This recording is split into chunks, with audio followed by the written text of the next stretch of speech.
آپ نے کافی آج ماشاءاللہ کھل کے گفتگو کی، تو ہم نے بھی سوچا کہ کھل کے ایک سوال پوچھ لیں.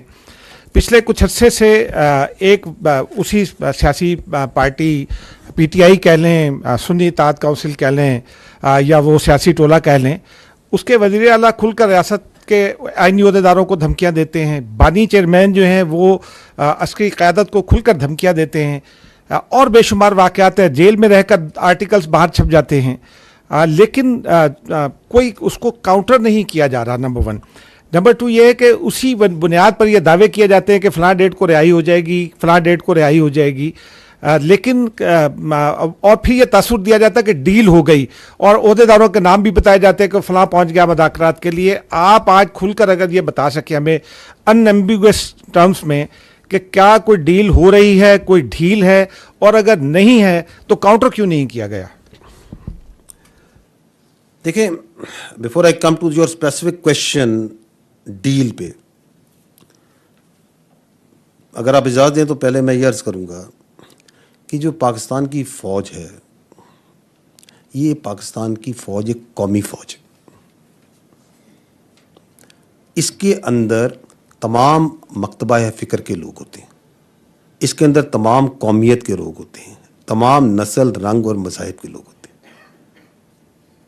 اس کی کسی قسم کی کوئی ذاتی طور پہ سیاسی سوچ نہیں ہوتی ہے. تاہم چونکہ we are a parliamentary democratic system, تو جو حکومت وقت ہوتی ہے وہ سیاسی ہوتی ہے اور سیاسی پارٹیز بناتی ہیں. تو ہر حکومت وقت کے ساتھ پاک آرمی کا، فوج کا ایک غیر سیاسی مگر آئینی اور قانونی تعلق ہوتا ہے.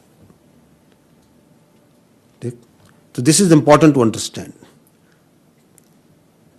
چونکہ ہم کسی ایک خاص سیاسی سوچ کی، جس طرح ہمیں خاص قومیت کی پرچار نہیں کرتے، ہمیں خاص مذہب کا پرچار یا خاص قومیت نسل کو آگے لے کے بڑھتے نہیں ہیں، اسی طرح ہم کسی ایک خاص سیاسی سوچ کو لے کے آگے نہیں بڑھتے.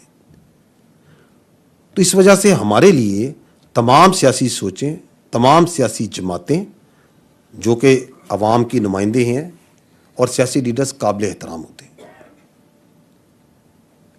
تاہم اگر کوئی سیاسی سوچ اور کوئی سیاسی لیڈر اور کوئی سیاسی ٹولہ اپنی فوج پہ حملہ آور ہو، عوام اور فوج کے درمیان نفرت اور خلیج پیدا کرے،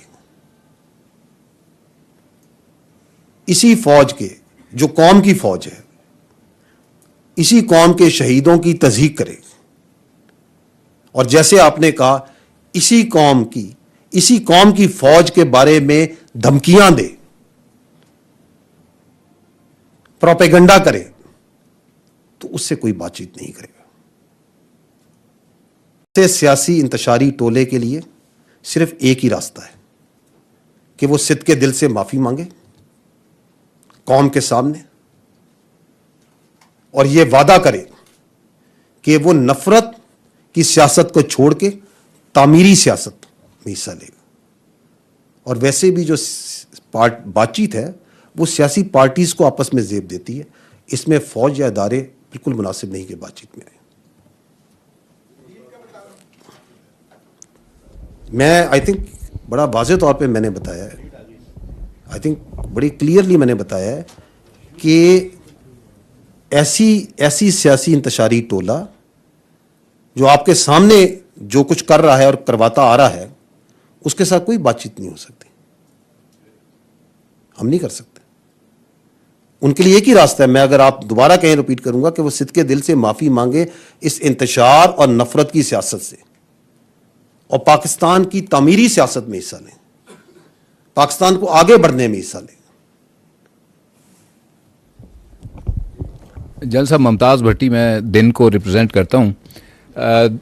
آپ نے کہا یہ ڈیفنس اور سیکیورٹی کے اوپر پریس کانفرنس تھی، لیکن ایک سیکیورٹی سے جڑا ہوا کویسچن ہے، وہ جنرل الیکشن 2024 جو ہوئے اس میں I am still waiting security کو، وہ بھی آپ الیکشن سے لے کے فوج کا سیکیورٹی رول تھا اس میں باہر. الیکشن رزلٹ آئے، نتائج کے اوپر ایک سیاسی جماعت کی طرف سے یہ الزام آیا کہ میسو ریگنگ ہوئی ہے، اور پھر اس سے بڑھ کر یہ الزام آیا کہ میسو ریگنگ جو ہے وہ اس میں اس کے پیچھے عسکری قیادت ہے. تو اس میں ظاہری بات ہے عسکری قیادت کے اجلاس بھی ہوئے. فوج کا جو موقف ہے فوجی قیادت کا وہ کیا ہے اس الزام کے جواب میں؟ دیکھیں جنرل الیکشن 2024 8 فروری میں جو آرمی کا جو رول تھا that was only as per the mandate given by the election commission of Pakistan, اور وہ تھا ایک سیکیور انوائرمنٹ پرووائڈ کرنا. اور یہ جو سیکیور انوائرمنٹ تھی یہ فوج نے پرووائڈ کرنی تھی باقی قانون نافذ کرنے والے اداروں کے ساتھ مل کے, اور آرمی نے وہ سیکیور انوائرمنٹ اور باقی قانون نافذ کرنے والے اداروں نے وہ پرووائڈ کی.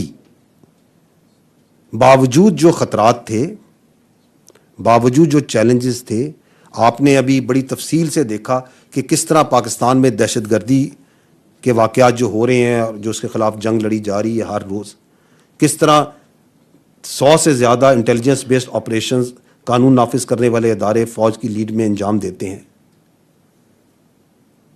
تو آرمی نے اس سیکیور انوائرمنٹ کی طرف ہمارا مینڈیٹ تھا, اس سے زیادہ ہمارا اس سیاسی عمل میں کوئی دخل نہیں تھا.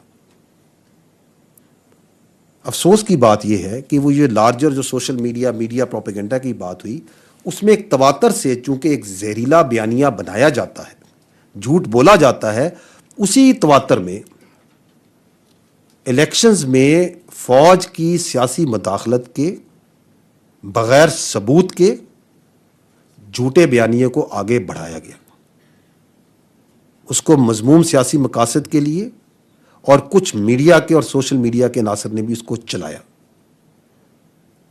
ہمارا ان سے صرف ایک ہی سوال ہے جو میں نے کہا کہ we don't work in the form of allegations and counter allegation. ہم ان سے ایک ہی سوال کرتے ہیں اور تواتر سے کرتے ہیں کہ اگر اس کا کوئی ثبوت ہے ان الزامات کا تو جو متعلقہ آئینی اور قانونی ادارے ہیں ان کے آگے وہ رکھا جائے. کیونکہ یہ جو اس طرح کی بات چیت ہے, یہ جو آپ پرٹیکولرلی بات چیت کر رہے ہیں, اس کی اپرچونٹی کاسٹ یہ پوری قوم دے رہی ہے, ہم سب دے رہے ہیں.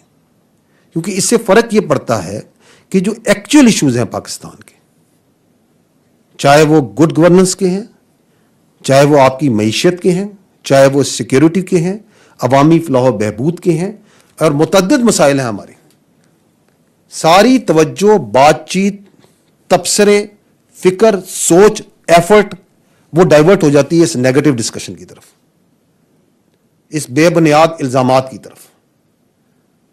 تو میں یہی عرض کروں گا کہ پاکستان کی جمہوریت کو کسی چیز سے خطرہ نہیں ہے.